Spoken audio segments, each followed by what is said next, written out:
All right, it is 49ers Seahawks prediction time. Good Saturday out in the city. Did a lot today. Now we sit here at what? 8:41 Pacific, ready to give our 49ers Seahawks prediction. It's already out on the San Francisco Standard. You can have a look at it here. You could have had a look at it yesterday. We come out with these on Friday. 49ers Seahawks, the Standard's 5 fast predictions. One of them, Brock Purdy, passer rating over 100. Yes, I do think so, because the last time that the 49ers played the Seahawks, week 6 in October, Purdy's passer rating 129.3. He absolutely shredded Seattle. 255 yards, 3 touchdowns, no interceptions. That's good for that very high passer rating. Brock Purdy, in fact, is 5-0 in his career against the Seahawks. The 49ers have won their last 6 against Seattle. I think that San Francisco is the best team in the NFC West. I think that will show by the end of the season, injury permitting, obviously. I think the Seahawks are the worst team in the NFC West. I think they definitely have the worst quarterback in Geno Smith. So I do think the 49ers will beat Seattle.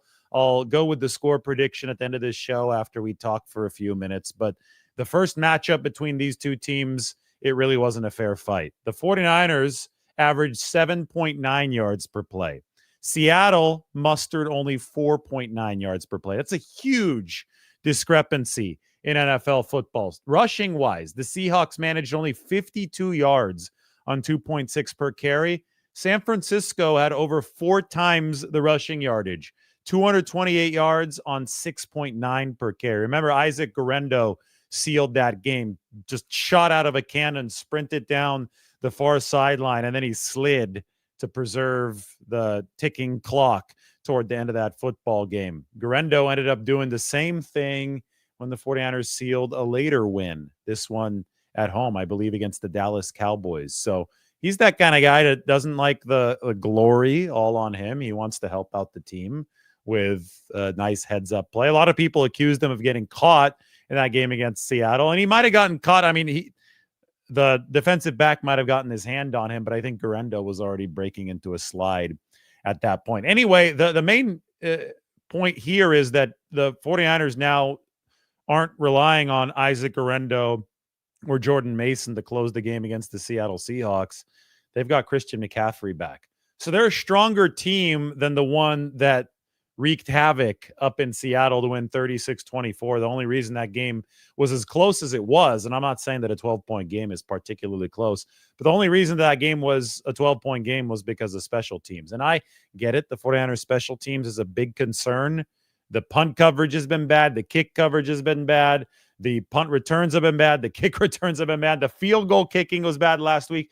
I mean, if that phase of the game struggles for San Francisco again, this could be artificially close. But they're a lot better on offense. They're a lot better on defense, where Seattle's been a middle-of-the-pack team. I think that the 49ers are set for a solid win against the Seahawks. Some roster moves for San Francisco. I went over them a little bit earlier today. Talked about them actually at Treasure Island. Should probably find the video from Treasure Island that we could just play from there. That was a fun one to do.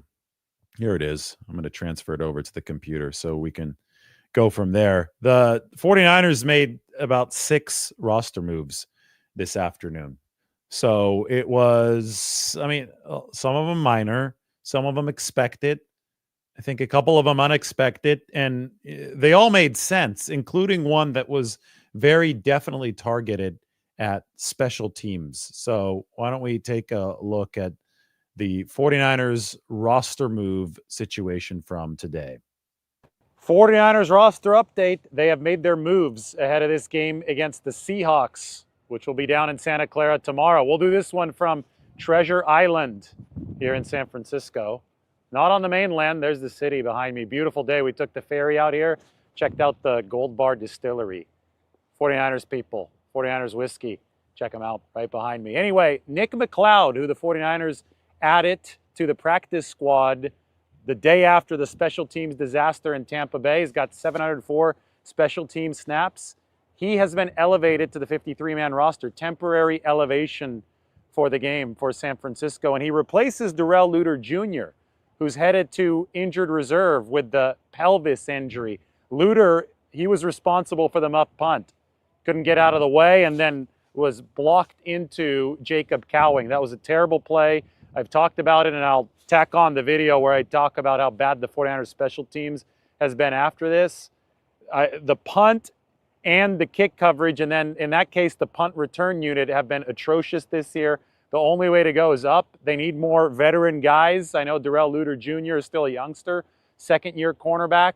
Nick McLeod might be able to give the 49ers an upgrade in that regard. They've also elevated the veteran safety to Sean Gibson Sr. Not sure if he's going to be good for special teams for San Francisco, but maybe they do feel that they need a little extra depth even in the secondary. With I know that Malik Mustafa was dealing with the calf issue last week. So Gibson, starting safety for the 49ers last week, has been elevated from the practice squad for this game. So Darrell Luter to IR opened up a spot on the 53-man roster for the 49ers, and so did Mitch Wishnowsky moving to injured reserve officially today. So the 49ers have made both of those moves, and with both of those openings, they now have room for Yetur Gross-Matos, officially activated from injured reserve. He had the knee injury. That's going to help the 49ers defensive line, I think, significantly, because Yetur can play both outside and inside. They had anticipated this happening. He's had 2 straight good weeks of practice. Yetur Gross-Matos is activated. And with the other 53-man roster spot opened up by Mitch Wishnowsky going to injured reserve with the back issue, Pat O'Donnell, the punter whom the 49ers added to replace Wishnowsky for a temporary period of time, he has now earned a full-time promotion to the 53-man roster. So O'Donnell is no longer just the practice squad guy. They didn't have to use a call-up for him. He's on the 53. Remember that O'Donnell began his career in Chicago holding for Robbie Gould. He got a text from Robbie Gould saying, hey, congratulations, I see you're with the Niners now. He now gets to hold for Jake Moody, which is a very important job. Moody obviously coming off of the rough game last week, which was his return from a high ankle sprain. And it just so turns out that Pat O'Donnell, the 49ers' new punter, who held for Robbie Gould, looks a lot like Jimmy Garoppolo, allegedly. That's what people are saying. And he'll probably never beat those allegations now that we know that Robbie Gould is coaching at Jimmy Garoppolo's former high school in the Chicago area, Rolling Meadows High School. So small world, Pat O'Donnell, new 49ers punter. He does take one of those 53-man roster spots along with Yetur Gross-Matos for San Francisco. Again, Gibson and Nick McLeod called up. No call-up and no activation for John Feliciano. His window practicing remains open. He's got 1 week left coming off the knee injury, but Feliciano is officially on injured reserve, and what that tells us is that Aaron Banks is likely healthy enough to start the game at left guard, even though he was on the injury report with a thigh issue, technically listed as questionable. All right, this is it, Treasure Island. We'll see you here very soon. This is the Gold Bar Whiskey Distillery on Treasure Island. Joe Montana's signature is on one of those bottles. So is Greg Papa's. There's the Joe Montana cask. Cool spot. And when you look out the window, you can see the Transamerica Pyramid. See, right there, right on the other side of the bar. Just a nice setup. It's in that old historical building, which used to be at Pan Am Airport. Like literally used to be an airport on Treasure Island before the Navy owned it. But we had a lot of fun in San Francisco today. There you go. Bay Bridge, all good stuff. So that was today. That's the prediction, or that, well, this is the prediction. That was the 49ers roster update. The prediction is 49ers 31, Seahawks 17.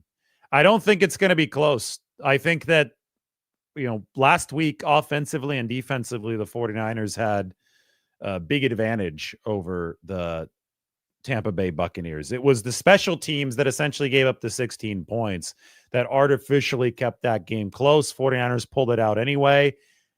The Seahawks have that advantage of coming off their bye week in this game, and they may not have to deal with Trent Williams. But I go back to the Packers game in 2019 where the 49ers were operating without both of their starting tackles, and they still ran it up against the Packers. I think this offense is prepared to take that kind of step, especially that they have Christian McCaffrey back. And I don't think that Seattle is a great defense. Again, this is a middle-of-the-pack team on both sides of the ball. 49ers aren't at full strength defensively either. Javon Hargrave has been out for a while, but they're not going to have Charvarius Ward again. They didn't have Mooney Ward the first time that they played the Seahawks, and Renardo Green had a great outing. So did Malik Mustafa. Interceptions for both of those rookies. I simply think the 49ers take care of business tomorrow, and that obviously will have to include special teams. We talked about that a lot over the course of this past week. We've talked about it all season. They have delivered solid games on special teams. It hasn't all been bad. The Cowboys game is a great example. Brian Schneider used to be Seattle's special teams coordinator. He had great games against the 49ers. Now he has to have a great game against the Seahawks. If he does that, again, the 49ers are the number 3 offense, the number 4 defense. That's by DVOA. The special teams is down at number 31. That's the problem. But they've got a top 5 offense and a top 5 defense. It's the special teams hold serve. 49ers will be in good position. We're going to say 49ers 31, Seahawks 17. I hope everybody has a good night. We'll talk to you tomorrow from Levi's Stadium.